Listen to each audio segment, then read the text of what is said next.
বাপ শোকে চলে গেলেন, তোর বউ পারল না একটা বংশধর দিতে। তার এই অপরাধ আমি অন্তত কোনোদিনও ক্ষমা করতে পারবো না। ভেবো না রানী, সমাজ বদলাবেই, তবে তুমি শুধু ভেঙে পড়ো না। আমি এত সহজে ভেঙে পড়বো না। যেন এক যুগের অন্ত হলো। মার বংশে বংশধর না পাওয়ার দুঃখ রয়েই গেল। এগিয়ে চলে সময়, এগিয়ে চলে ইতিহাস। একদিন এক ছোট্ট গ্রাম থেকে যে মেয়েটি উঠে এসেছিল জানবাজারের প্রাসাদে, আজ তুলে নিয়েছে সংসারের ভার নিজের কাঁধে।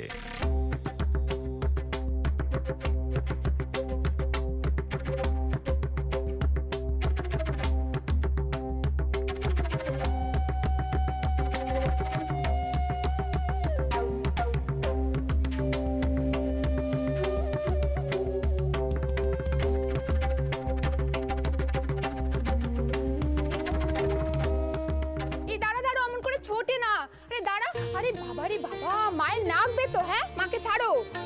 এই সেজো, মাকে ছাড় দেখি। দেখছিস রে, মা দিদির বের কাজ করছে।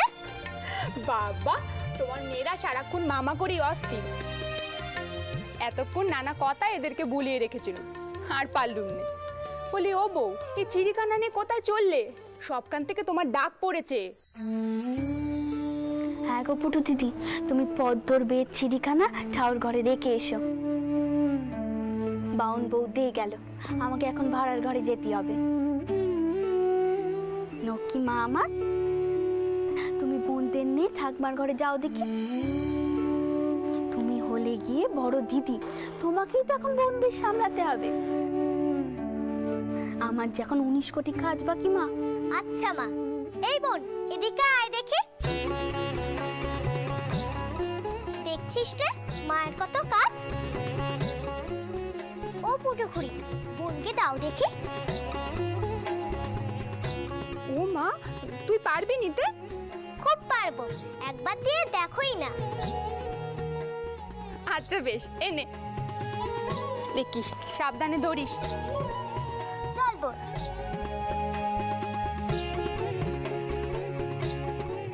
ও বউ, এই চিড়ির থালাখানা আমাকে দাও তো।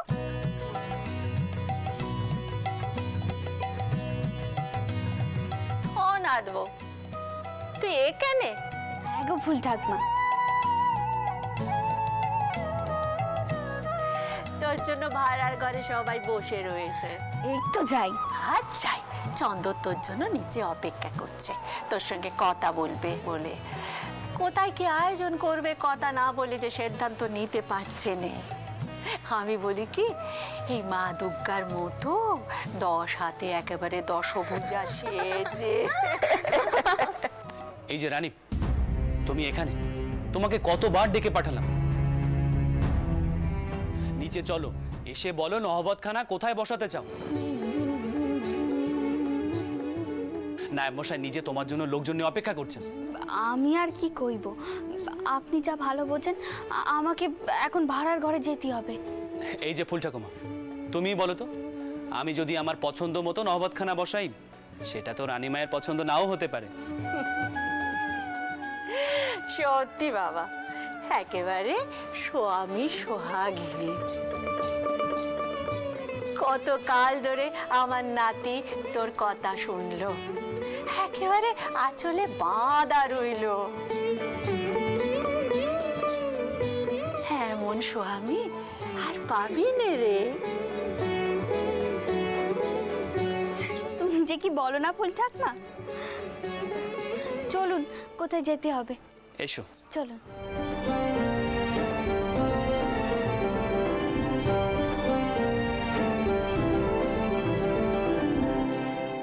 নায়েব মশাই, আপনাদের বৌরানী এসে গেছে। এবার যা যা জিজ্ঞেস করার জিজ্ঞেস করে নিন। রানী, নায়েব মশাই বলছেন বাইরে নহবতখানা বসাতে। এবার তুমি বলো কি করব। আপনারা যা ভালো বুঝবেন করুন, আমি আর কি কইব। না, আমি ভাবছিলাম অন্ধনের মধ্যে যদি নহবতখানা বসাই, লোকজন তো দাঁড়িয়েও শুনতে পারবে। তোমার কি মনে হয়? দেখো রানী, বাজনা বাজিয়ে তো বরকে বরণ করা হবেই। আপনি যা হোক একখানা সিদ্ধান্ত বলে দিন না। ওনাদের কি আর একখানা কাজ? এ বিষয়ে বাবা মশাইয়ের মতামত নিয়েছেন তো? বাবা মশাই না, তাকে আর বিরক্ত করিনি। বাবা মশাই তো শরীরটা ভালো নেই। আপনি তবে খুড়ো মশাইদের বলুন বাবা মশাইয়ের সাথে কথা বলে যেন একখানা সিদ্ধান্ত নিয়ে নেওয়া হয়। আর আপনি পাত্তর পক্ষর বাড়িতে এখনই নোক পাঠান, তারা কখন আসবেন সে বিষয়ে আজকেই কথাগুলো পাকাপাকি করা ভালো। তুমি ঠিক বলেছো রানী। নায়েব মশাই শুনলেন তো বৌরানীর হুকুম? যান গিয়ে দেখুন বাবা মশাই কি বলেন। যে আগে এই তোমরা এসো আমার সঙ্গে। ছোট কর্তা, বাইরে চৌঘুড়িতে দ্বারকানাথ বাবু অপেক্ষা করছেন, আপনাকে ডাকছেন। ও মা, সে কি? তিনি বাইরে কেন? তাকে ভেতরে আসতে বলো সর্দার। আগে আমি কইছিলাম রানীমা, কিন্তু উনি কইলেন ওনার ভেতরে আসার সময় নেই। আমাদের ছোট কর্তাকে ওনার ভীষণ দরকার। ঠিক আছে, আমি দেখছি। আরে ব্রাদার দ্বারকানাথ, আসুন আসুন। বাইরেই অপেক্ষা করছিল, কিন্তু মনে হলো আজ আপনি শতেক কাজে ব্যস্ত রয়েছেন, তাই ভাবলাম নিজে এসে কথা বলাটাই ভালো। আসলে বেড়াদার রামমোহন রায়ের গৃহে কোনো গভীর সমস্যা হয়েছে।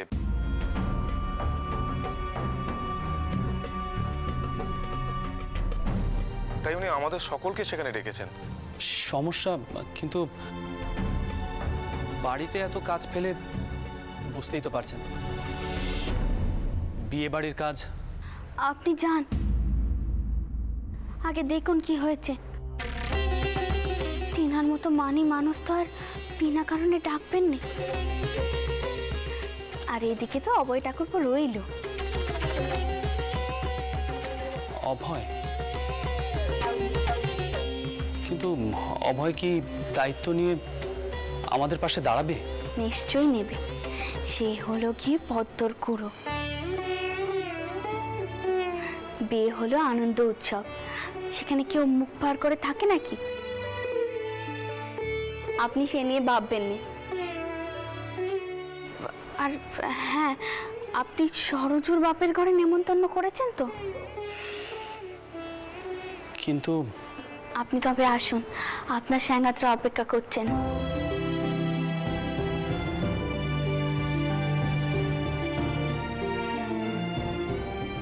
চলুন ব্রাদার দ্বারকানাথ, গিয়ে দেখি রামমোহন বাবু কেন এত জরুরি তলব করলেন।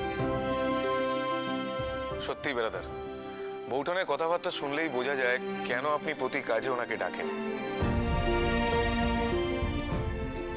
বেরাদার, আমাদের সমাজে এমন পুরুষ মানুষকে স্ত্রৈণ বলে।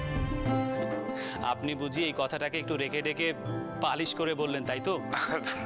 না না, আমাকে আমাকে ক্ষমা করবেন দাসমশাই। আসলে একটু রসিকতা করবার লোভটা সামলাতে পারলাম না। চলো চলো।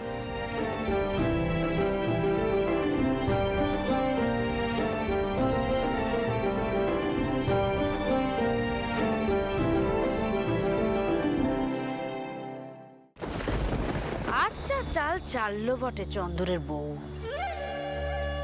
ওর বুদ্ধিতেই তো চন্দর আটা পরিবারে মেয়ের বিয়ে ঠিক করলো।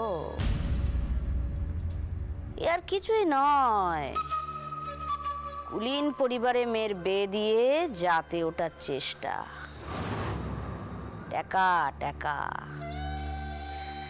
শুধুমাত্র টাকার জোরেই জামাই কিনে ফেললো। তুই একটু জানতো অভয়, কত মোহ দিতে হচ্ছে। সেসব জেনে আমাদের কি হবে মা?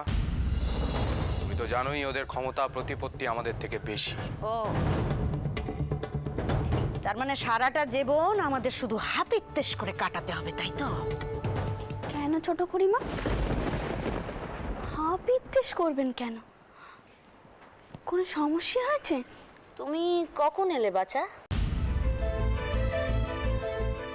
না মানে চতুর্দিকে এত কাজ পড়ে রয়েছে, সেই জন্যই তো ঠাকুরপোর কাছে এলো। বলি কি ঠাকুরপো, তোমার দাদা জরুরি কাজে রামমোহন বাবুর কাছে গেছেন। জানি না সেখানে কি বিপদ হয়েছে। আপনি আমার থেকে কি চান বৌঠান? বাড়িতে ভিড়, নহবত, দোকান বাজারের লোকজন নানা প্রশ্ন নিয়ে আসছে। সেসবের জবাব কে দেবে বলো তো? এদিকে বাবা মশাইয়েরও শরীরখানা ভালো নয়, তাকে কিছু কইতেও পারছি না। তুমি যদি এখন উদ্ধার না করো ভাই, তাহলে যে আমরা বিপদে পড়ে যাব। ও পারবে না, কিছু মনে করো না, ও পারবে না, ওর শরীরটা ভালো নেই। ও মা, সে কি? কি হলো ভাই? আমি কবরেজ মশাইকে ডাকা করাচ্ছি। দাঁড়ান বৌঠান, সেরকম কিছু হয়নি। আসল কথা কি জানেন বৌঠান? আমি যদি কিছু করতে যাই সেটা দাদার মনের মতো নাও হতে পারে। শুধু শুধু বিয়ের সময় বচসা বাঁধিয়ে কি লাভ বলুন? তার থেকে বরং দাদাকে ফিরতে দিন, সে এসে যা সিদ্ধান্ত নেবার নেবেন। তার মানে তুমি এই বিয়েতে থাকতে চাওনি, তাই তো? এ কিন্তু তোমার বাড়াবাড়ি কথা বউ। কোন দিন কোন প্রয়োজনে তোমার ঠাউরপুকে তোমার লেগেছে বলো? আজ সে যোগ দিল কি না দিল, কি এসে যায়? আপনি বরাবরই আমাকে ভুল বুঝলেন ছোট করিমা। সরজুকে বাঁচানোর জন্য তিনি যা করেছিলেন তার রাগটাও কিন্তু আমার উপরেই এসে পড়েছিল। তা সে যাই হোক, আজ বড় আনন্দের দিন। বহুকাল বাদে একজন আমাদের বাড়িতে আসছেন। ইচ্ছে করেই আমি সেই কথাখানা কাউকে কইতে চাইনি। দেখুন আজ আপনারা কার মুখ দেখতে পান। শুধু ঠাউরপো, তুমি দূরে দূরে থেকো নে ভাই, নাহলে বিপদে পড়ে যাব।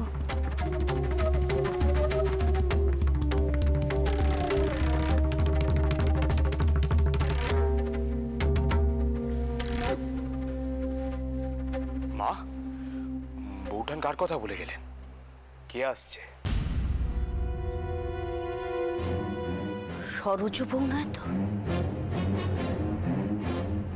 সে যদি আসেও অবয়, আমি তোমাকে বলে দিচ্ছি, কিছু মনে করো না, তুমি তাকে মাফ করবে না, এই কথা আমি কয়ে দিলাম।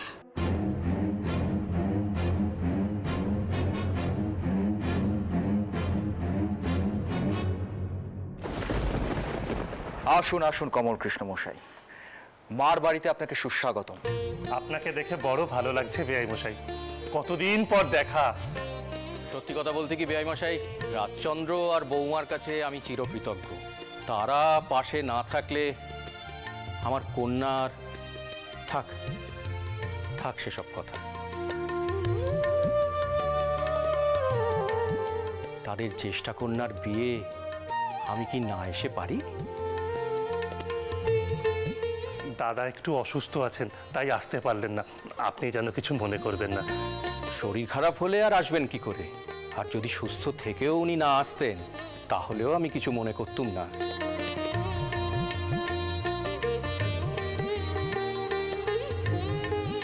যতই হোক তিনি মানি মানুষ। নমস্কার। নমস্কার।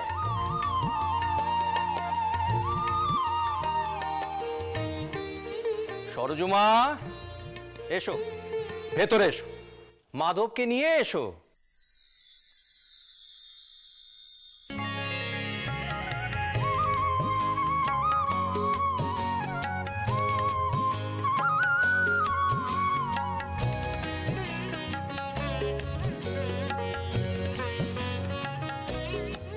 এসো মা, এসো। ঘরের বউ ফিরে এসেছে, এর চাইতে আর আনন্দ কিসের হতে পারে?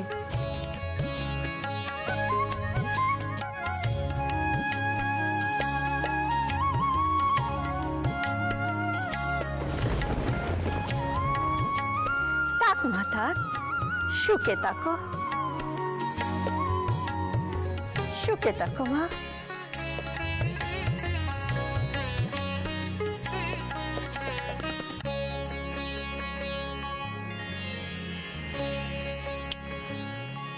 এই আপনার নাতি মাধব।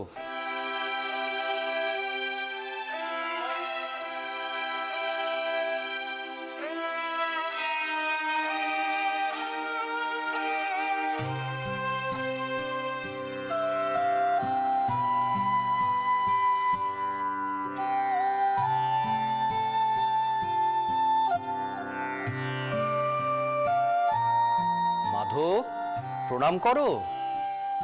তাক বাবা তাক, মঙ্গল হোক।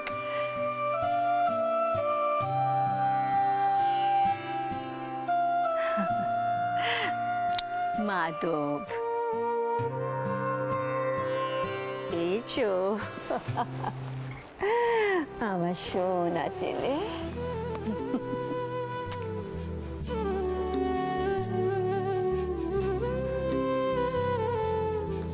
আয় বাবা।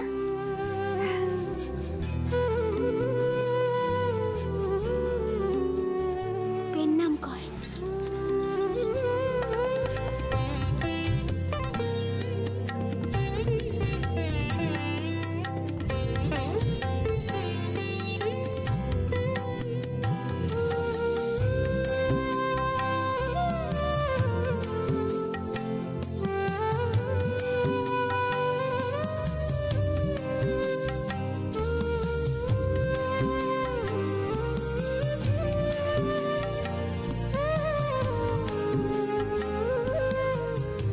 খুব ভালো থাকো মাধব।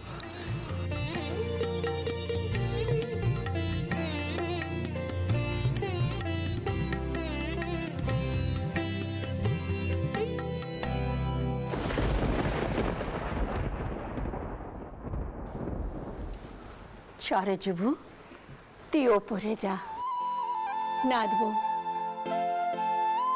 সরজবু আর পুতিকে নিয়ে ওপরে গড়ে বসা।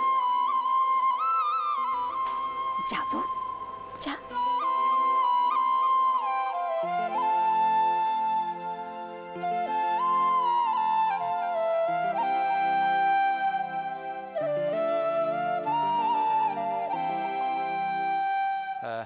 সরজুর জননী এই সামান্য উপহারগুলো পাঠিয়েছে। রামতনু, ওনাকে গড়ে নিয়ে যা। কালই উপহারগুলো রাখার ব্যবস্থা কর। আসো আসো আসো, আপনার এদিকে আসো, আসো।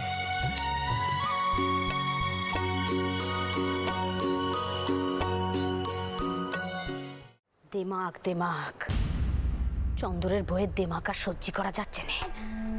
ইচ্ছে করে তোর বউকে ডেকে এনেছে আমাদের অপমান করার জন্য। আরে তুমি কি ভাবছো আমি কিছু বুঝতে পারছি না? ও ভালো মতো বুঝতে পারছি। এতদিন আমাদের কথায় বউ এলো না, আর বউটানের ডাকেতেই চলে এলো। ওই বউটা নিয়ে আমার বউয়ের মাথাটা খেয়েছে। মা, আমি সরজুকে ঢুকতে দেব না। তা কি আর তুই করতে পারবি রে অভয়? চন্দরের বউ এখন পরিবারের মাতা। সে যখন তোর বউকে ডেকে এনেছে, তাকে ফেরত পাঠানো যাবে না। তবে হ্যাঁ, এমন একটা কিছু করতে হবে যাতে ওই বউ দুদণ্ড নাই বাড়িতে টিকতে পারে।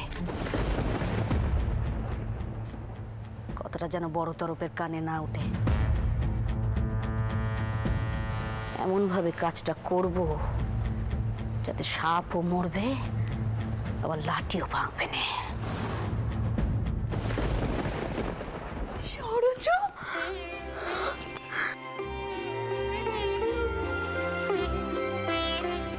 আমি হলাম কি তোমার ছোট মা, মনে থাকবে তো বাবা? হ্যাঁ ছোট মা। থাক থাক।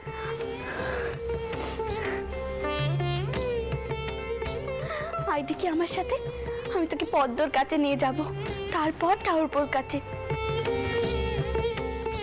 হঠাৎ করে সে জেনেছে কিনা তুই একদিন বাদে বাড়িতে ফিরছিস। মনে অনেক অভিমান জমিয়ে রেখে দিয়েছে। হাই, দেখবি পদ্ম কেমন বেশ যোগ্যী হয়ে উঠেছে। দিদি, কোন ঘরে বিয়ে দিচ্ছ গো? তোমার আর বড়টাউরের মেয়ে কম আদরে তো মানুষ হয়নি। সৌর ঘরে যোগ্যমান পাবে তো? আমিও তো বাপের ঘরে খুব আদরে মানুষ হয়েছিল, কিন্তু পেতম তোমার টাউর বোর কথায় খুব কষ্ট পেতাম, তাই কয়েছি। আমি তো 7 দিন মতো জামাই খুঁজেছি, এরপর ভদ্র কপাল